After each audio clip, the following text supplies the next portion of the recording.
मैं राजवीर सोरखी, प्रदेश अध्यक्ष बहुजन समाज पार्टी हरियाणा प्रदेश, सभी पत्रकार बंधुओं का इस प्रेस वार्ता में पहुंचने पर स्वागत करता हूं। और आप सभी को इस बात का पता है, देश के अंदर जो 18वीं लोकसभा के आम चुनाव हो रहे हैं, उन चुनाव के अंदर रोहतक लोकसभा के अंदर जो बहुजन समाज पार्टी का जो प्रत्याशी था, वो कांग्रेस पार्टी ने हरियाणा प्रदेश के पूर्व सीएम श्री भूपेंद्र सिंह हुड्डा जी ने और कांग्रेस के जो उम्मीदवार हैं श्री दीपेंद्र हुड्डा जी, उन्होंने मैनेज करने का काम किया।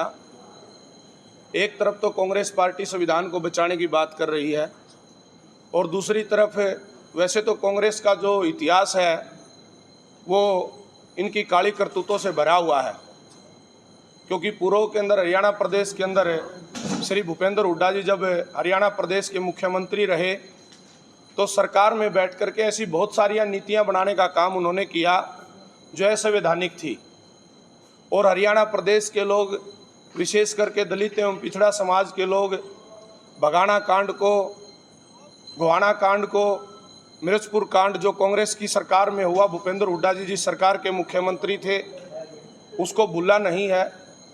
और आज फिर जो कांग्रेस आज हर गली हर मोहल्ले के अंदर दीपेंद्र हुड्डा इस बात की गवाही देने में लगे हैं कि इस देश के अंदर संविधान को हम ही बचाएंगे। इस देश के अंदर आज़ादी के इतने लंबे अरसे के दौरान 55.5 साल तक कांग्रेस पार्टी की केंद्र में सत्ता रही, तब उनको संविधान नज़र नहीं आया। इस देश के अंदर शेड्यूल कास्ट बैकवर्ड का जो रिजर्वेशन इन प्रमोशन का बिल जब केंद्र के अंदर कांग्रेस की सरकार चल रही थी, उस सरकार में वो बिल फड़वाने का काम कांग्रेस के इशारे पे हुआ था।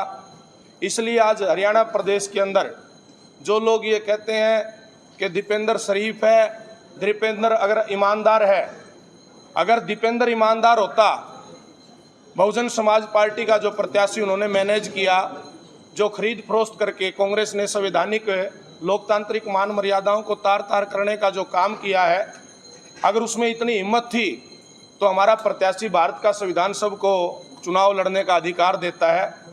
और बहुजन समाज पार्टी के चुनाव चिन्ह को इन कांग्रेस के लोगों ने, विशेष करके दीपेंद्र हुड्डा जी ने ईवीएम की मशीन से गायब करवाने का काम यहाँ पर किया है।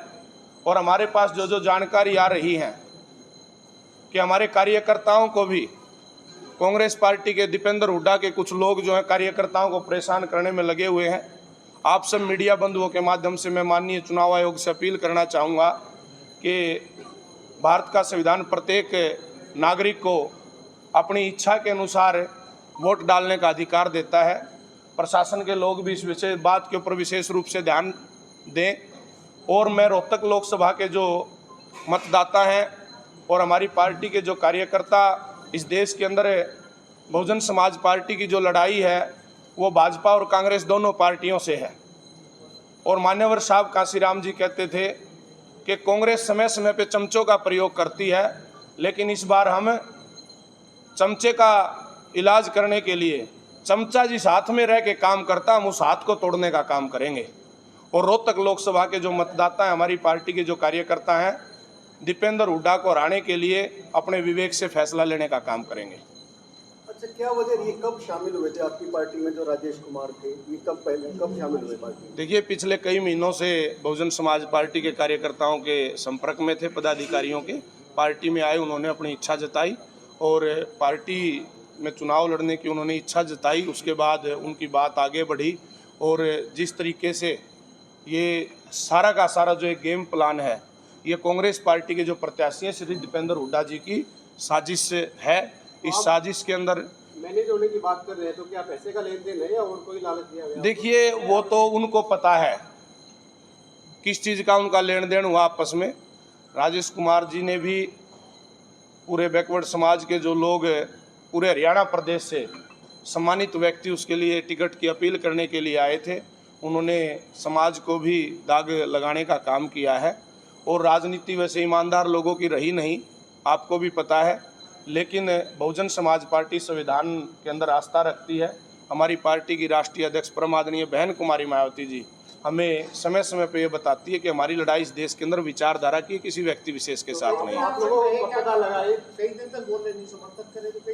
देखिए, हरियाणा के अंदर जो चुनाव हो रहे हैं 9 लोकसभाओं के अंदर हमारे प्रत्याशी हैं और हम सारी हर तरह के अपने कार्यकर्ताओं से मशवरा करके इसकी छानबीन करने में लगे थे। अब ये बात निकल के आई है, इसके पीछे पूरा का पूरा जो हाथ है वो श्री दीपेंद्र हुड्डा जी का हाथ है और दीपेंद्र हुड्डा को हमारे कार्यकर्ता सबक सिखाने का काम करेंगे। तो आपको किस पॉलिटिकल पार्टी, किस प्रत्याशी को क्योंकि यहाँ पे सीधा सीधा मुकाबला कांग्रेस और बीजेपी के बीच, तो आप कांग्रेस को हराने की बात करते हैं तो पार्टी बीजेपी बची जाती है, तो क्या आपका कार्यकर्ता बीजेपी को मतदान करेगा? देखिए, मैं फिर आप लोगों के बीच में ये बात क्लियर कर रहा हूँ, बिल्कुल हम ये नहीं कह रहे कि हमारे कार्यकर्ता बीजेपी को वोट नहीं करेंगे। हमारा कार्यकर्ता अपने विवेक से फैसला लेगा। भारत का संविधान प्रत्येक नागरिक को वोट कहाँ डालना इस बात का अधिकार देता है। नहीं, लेकिन आप ये तो कह रहे हैं कि कांग्रेस को हराने के लिए तो काम करेंगे ना? हाँ, जुड़े हुए थे हमारी पार्टी के साथ, ये पिछले कुछ महीनों से संपर्क में थे, जुड़े हुए थे। हाँ हाँ, बिल्कुल।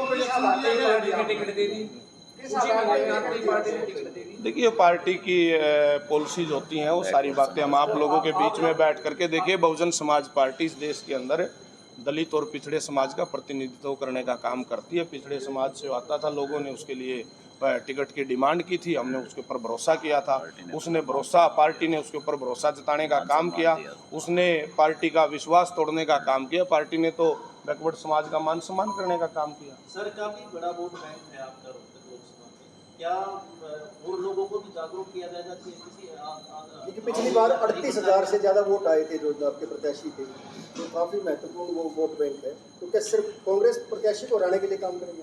देखिए, बहुजन समाज पार्टी इस देश की एकमात्र ऐसी पार्टी है जिसका कार्यकर्ता कैडराइज कार्यकर्ता है। हमारी नेता आदरणीय बहन कुमारी मायावती जी और हमारा जो नेतृत्व है केंद्रीय, जो हमारे प्रभारी लगे हैं हरियाणा प्रदेश के रणधीर बेनीवाल जी, और हमारी तमाम कार्यकर्ताओं से चर्चा होने के बाद जो दीपेंद्र हुड्डा जी ने जो एक काली करतूत यहाँ पर जो साजिश रची है, हमारे कार्यकर्ता निश्चित रूप से उनको सबक सिखाने का काम करेंगे और अपना मत, अपना वोट अपने विवेक से डालने का काम करेंगे। तो आप भी क्या प्रचार करेंगे इस बात का हल्के में? देखिए, पूरी हरियाणा प्रदेश की 9 लोकसभाओं में हमने अपने कार्यकर्ताओं की ड्यूटी लगाई हुई है। रोहतक के अंदर तो हमारा प्रत्याशी है नहीं, तो हम अपने कार्यकर्ताओं की 9 लोकसभाओं में हमने दूसरी जगह ड्यूटियां लगा दी हैं। और वोट तो देखो हर कोई व्यक्ति डालेगा, वोट डालने से थोड़ी ना कोई रोक सकता है। एक बात विशेष रूप से मैं कहना चाहता हूँ आपके माध्यम से, माननीय चुनाव आयोग से मेरी अपील है कि जिस तरह से आज दीपेंद्र हुड्डा जी के निजी व्यक्ति हमारे पार्टी के कार्यकर्ताओं को परेशान करने का काम कर रहे हैं, इस बात को कतई भी बर्दाश्त नहीं किया जाएगा। अच्छा, एक कांग्रेस आरोप लगाती है कि बीजेपी संविधान बदल देगी और आप कह रहे हैं कि बीजेपी ने इस तरह का काम कांग्रेस ने कर दिया। देखिए, 10 साल पहले कह रहे थे लोग कि भाई कांग्रेस को हटाना है, बीजेपी को लेके आना है। आज कह रहे बीजेपी को हटाना है, कांग्रेस को लेके आना है। बदलाव क्या है? इनके सिर्फ चेहरे बदलते हैं, इनकी नीतियों में कोई फर्क नहीं है। क्योंकि आप देखेंगे हरियाणा प्रदेश के अंदर जब श्री भूपेंद्र हुड्डा जी हरियाणा प्रदेश के मुख्यमंत्री थे, आउटसोर्सिंग पॉलिसी लागू की गई, शेड्यूल कास्ट बैकवर्ड का लाखों की संख्या के अंदर बैकलॉग खाली पड़ा है। एजुकेशन पॉलिसी का बीज नाश करने का काम किसी ने किया तो श्री भूपेंद्र हुड्डा जी की सरकार में इस बात की शुरुआत हुई थी। 5वीं 8वीं का बोर्ड तोड़ा गया, नो डिटेंशन पॉलिसी लागू जो इन्होंने करी। इस तरह के ऐसे बहुत सारे काम हैं जो भूपेंद्र हुड्डा जी उससे मुंह नहीं छिपा सकते। और अब अपने व्यक्तिगत वजूद को बचाने के लिए, अपने गढ़ को बचाने के लिए जिस तरह की ओछी हरकतें कांग्रेस के लोगों ने, भूपेंद्र हुड्डा जी ने, श्री दीपेंद्र हुड्डा जी ने जो चाल चली, ये कामयाब नहीं होगी। अच्छा, पार्टी ने मायावती जी को अवगत करा दिया गया सारे? बिल्कुल, निश्चित रूप से आदरणीय बहन कुमारी मायावती जी को हमारे केंद्रीय प्रभारी जी की तरफ से सारे घटनाक्रम से अवगत करा दिया गया है। आपको किस समय पता लगा कि वो विड्रॉ करने जा रहे हैं? आप लोगों ने कोई कोशिश की उनको रोकने की? नहीं, बिल्कुल हमारे कार्यकर्ता इस बात के लिए लगे हुए थे, पहली बात तो जिस तरीके का आश्वासन, भरोसा बैकवर्ड समाज के लोगों की तरफ से हमें दिया गया था, ये अंदेशा नहीं था कि इस तरह का कोई घटनाक्रम होगा। लेकिन उसके बावजूद भी हमारे कार्यकर्ताओं ने जब 3 बजे के बाद जब सिंबल अलॉट होते हैं 5 बजे तक हमारे कार्यकर्ता बैठे थे, तो हमारे कार्यकर्ताओं को चुनाव अधिकारियों की तरफ से इस बात का पता लगा। उसके बाद हमने इसके ऊपर संज्ञान लेकर आदरणीय बहन कुमारी मायावती जी के संज्ञान में डालने का काम किया। और दूसरा देखिए, मैंने आपको पहले भी बताया, दोबारा हम बता रहे हैं, हमने अपने कार्यकर्ताओं की जो ड्यूटी है 9 लोकसभाओं में लगा दी है। हमारे कार्यकर्ता 9 लोकसभाओं में लगे हुए हैं। रोहतक के भी जो हमारे पदाधिकारी, उनकी ड्यूटियां लगा दी गई हैं। और एक जो विशेष बात मैं आप लोगों से कहना चाहूँगा, जिस तरीके का दुष्प्रचार वो लोग कर रहे हैं कि उनके साथ हमारी पार्टी के कार्यकर्ता गए हैं, कार्यकर्ताओं पे कहने पे गए हैं, ये राजेश कुमार जी का निजी फैसला। एक भी कार्यकर्ता हमारी पार्टी का उनके साथ नहीं गया है। हमारे कार्यकर्ता आज भी आदरणीय बहन कुमारी मायावती जी के दिशा निर्देशों के अनुसार हमारे संगठन के साथ टिके हुए हैं और इस चुनाव के साथ साथ में आने वाले विधानसभा चुनाव में भी हम कांग्रेस को, भूपेंद्र हुड्डा जी को, दीपेंद्र हुड्डा जी को सबक सिखाने का काम करेंगे। नहीं, जब आपके आपने आरोप लगाया दीपेंद्र हुड्डा बसपा कार्यकर्ताओं को परेशान करे, किस तरह से परेशान कर रही है? देखिए, हमारे पास जो आ रहे हैं उनके जो कार्यकर्ता हैं, दीपेंद्र हुड्डा जी के टीम के जो लोग हैं, हमारे कार्यकर्ताओं को धमकी देने का भी काम कर रहे हैं, हमारे कार्यकर्ताओं को डराने का काम कर रहे हैं। लेकिन बतौर प्रदेश अध्यक्ष मैं कहना चाहता हूँ, इस तरह की कोई बात होती आगे और किसी कार्यकर्ता के साथ कोई बात होती है, कोई नुकसान पहुंचाने का काम किया, तो हम बिल्कुल भी चुप नहीं बैठेंगे, बर्दाश्त नहीं करेंगे इस बात को। धन्यवाद जी, धन्यवाद। Thank you.